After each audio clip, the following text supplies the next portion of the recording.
V zadrugi želijo s pospeševanjem proizvodnje in prodaje integrirano pridelanega sadja in zelenjave doseči, da bo pot pridelkov od njive do prodajnih polic čim krajša. Tako namreč lahko dosežemo večjo kakovost sadja in zelenjave, pravi novi direktor zadruge Jure Vončina, ki je to funkcijo prevzel sredi januarja.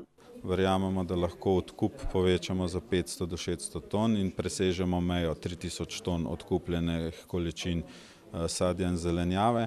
Bo pa potrebno tukaj kar nekaj truda vložiti še pri razgovorih z trgovskimi sistemi, pri organizaciji prodaje domače zelenjave v domačih naših trgovinah. V KZ Krka so lani ustvarili 31 milijonov evrov prihodkov, kar je sicer milijon več kot v letu 2010, a ne dovolj za kritje izgube.